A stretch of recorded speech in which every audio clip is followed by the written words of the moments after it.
Okay, we are live.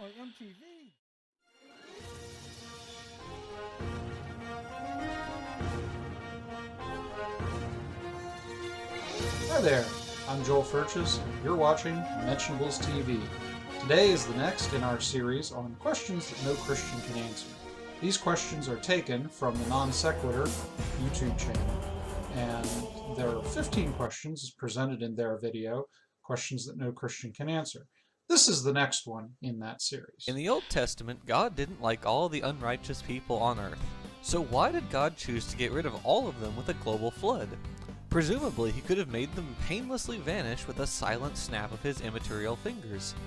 And why, after flooding the whole earth, did God decide to hide all evidence of his act? So here we have ourselves presented with a question about the flood. Two things that really get mentioned here that need understanding is that last little comment thrown in about why did God hide the evidence. This is a misunderstanding on the nature of evidence. Evidence is just information. Everyone has access to all the same evidence. Whenever creationists argue about a global flood, they're not talking about this special category and group of facts that they have that no one else has. And whenever other scientists look and they say that there was no global flood, they don't have their own special pool of facts.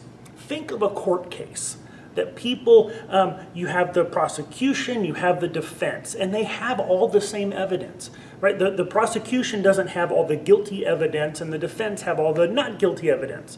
They have all the exact same evidence, they just approach it from a different view. This one from the view of guilt, this one from the view of not guilt, and then they argue a case to see which one best fits the evidence. So this notion of no evidence is just simply false. It's a matter of interpreting the evidence that everyone has access to. But that is a different issue that we cannot address in this short of a video. Another thing that needs to be remembered is that the flood was not God just getting rid of people he didn't like. The issue was justice being served on a wicked mankind. This was judgment. This was the holy, righteous, sovereign creator of the universe dishing out justice upon the guilty. Okay, fine, maybe that is the case, but why did he have to do it in such a violent and painful means? Well, it's speculation, but I think there are a few possible answers. One is it demonstrates the seriousness of sin. The seriousness and extremity of the consequence reflects the seriousness of the offense. And there is the fact that it would serve as a warning to future generations. If he were to just, say poof and everybody's gone, then you wouldn't have this kind of remaining monument of judgment being done to look back at and say, this is what happens to wickedness run amok. And so we need to restrain our wickedness, our immorality, because look at what happened there. God judges sin and takes it very seriously. But I think there's this deeper issue going on here that's being assumed in the question. And it's this idea that if it hurts, it must be bad. That all pain is evil. That morality is based on whether or not something causes pain or suffering. But I don't think that's correct. I don't think it's biblical. So if you're going to critique Christianity based on an idea that would be false, if Christianity is true, it's just not going to work. This is what would be called an internal critique, where you say, oh, well, that would be wrong of God to do that, but if God exists and the Bible's true, it's not wrong for God to do it. Here's the thing. Pain by itself does not make something immoral. There's all kinds of things that might hurt, might cause some pain that we don't consider immoral. There are plenty of cases where pain itself is actually part of the healing and restoration process. Whether it is physical or emotional, right? If someone has an injury and they're having to relearn how to walk, Okay, that physical therapy is not fun. It is not pleasant. There is pain, there is struggle, there is hardship as you go through it, but the end result is healing and restoration. Right? If you have to have infection or a tumor or something cut out, there's pain involved in that, but it is a healing process. Right? Emotional and psychological wounds that as you need to heal and restore, you have to face up to some unpleasant things to wrestle through them, and that process can be unpleasant. It can be painful to go through. So pain by itself does not define something as being immoral or as being wrong. So the question we have to ask ourselves whenever it comes to the flood is not, was there pain, but why did this happen the way it did? And as already mentioned, we have to remember this is an act of judgment. Right? This isn't supposed to be pleasant. Right? They haven't earned some kind of cushy little reward or nice, soft, kitty glove handled situation. This is deep, systemic wickedness of mankind that God has now determined deserves punishment. Right? We don't expect prison to be a vacation because it's punishment. Right? Justice is being served. You're not supposed to enjoy it. You did a bad thing. You're not supposed to have fun while you're in jail. It's that same way. Punishment, justice, being served is not supposed to feel good. It's actually a fairly common understanding that no, you're in trouble. You've done wrong. You don't deserve to feel good about it, and that you are delivered pain because of your guilt is actually justice being served. And so if God is to judge the world in such a way that they experience pain in the sentencing, he's not doing anything wrong. That's perfectly legitimate. And so rather than thinking that God judging the world is wrong because there was pain involved, what we really need to look at is the fact that God did judge the world, because sin is a serious thing that we may not take seriously, but God does. And so we need to look at that experience of judgment and let it be a wake-up call to the reality of sin and its seriousness. Okay, so let's look at the nature of these two questions side by side. The first question, why did God go to all the effort of making a big flood to get rid of people instead of just snapping his fingers and getting rid of people? All right, second question, why hide all the evidence of the flood? Let's think about that for a second. If God had just snapped his fingers and gotten rid of everybody, of course there'd be no evidence that that happened. On the other hand, if you wanted evidence for some catastrophic or, judgmental event, then why suggest that he snap his fingers? Is it the evidence that he judged or the painlessness of the judgment that we're looking for? So let's consider the two possibilities here. Either God just didn't like the way things turned out and wanted to start over, in which case, yeah, it kind of makes sense to make everybody vanish and just start from scratch. Or God wanted to present some kind of judgment that progressed history. Now, assuming that he wanted to start over, yeah, why send a flood? Why not just recreate the world different than he did? So clearly, starting over was not the intention at this point. A flood with some survivors offered some kind of progress in history. You tried something with a civilization once, and by you I mean man tried something with a civilization once.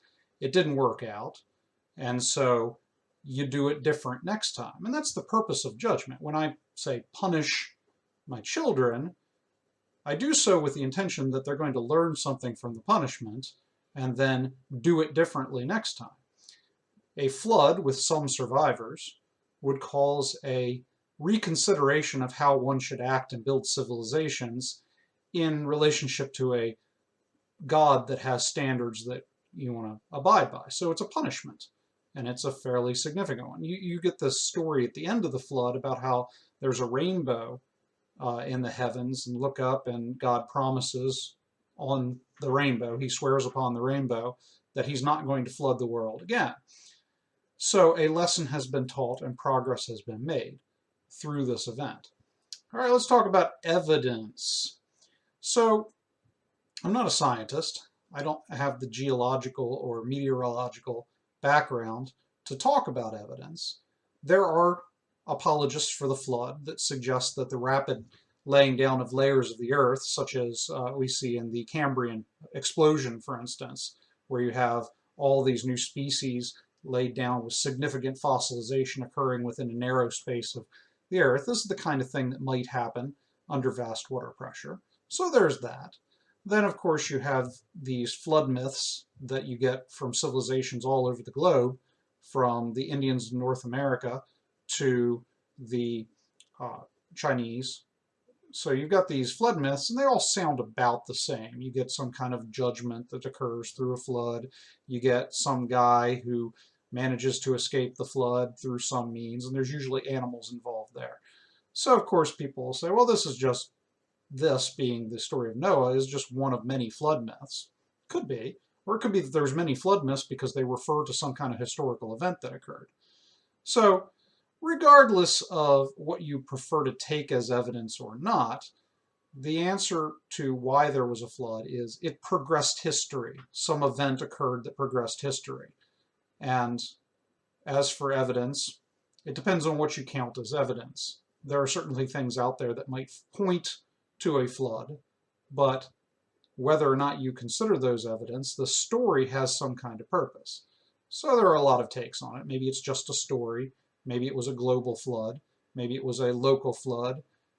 But any way you cut it, it's a significant story which is found in every culture. It's found in Scripture, and it's something that meaning can be taken forth from. There is a God, he has a standard, and he abides by that standard. Jackson Wheat asks us about God and the flood. This answer is going to be quick because the question is strange. And I don't hold the view that he's going after anyways. So first, I don't hold that the flood was global. So there's that. Second, why couldn't God use a flood? Why should we think God would prefer to simply snap his fingers and make them all vanish if this was an act of judgment that was supposed to be a sign for others after them to learn from? Third, he has to realize the irony of his claim that all the evidence was hidden for an event that we're actually talking about. Well, we know people claim that it happened, and if the Christian and Jews are right about the nature of Revelation, we have at least one historical record that's evidence for it. I think we have more than that, but we have at least that one. His dismissal of textual records as evidence reveals a kind of question-begging anti-intellectualism couched in terms of a reductionistic historical minimalism that has plagued atheism for centuries. Honestly, if atheists want to move on, they should probably unhitch themselves from this kind of historiography. If we allowed for this standard of historiography where we reject anything except for pots and jars and what we can uncover with a trowel, we would honestly know next to nothing about anything in history, even up through modern times. This kind of question is just irrational hyper-skepticism dressed up for prom, but with no date to take because they denied their existence.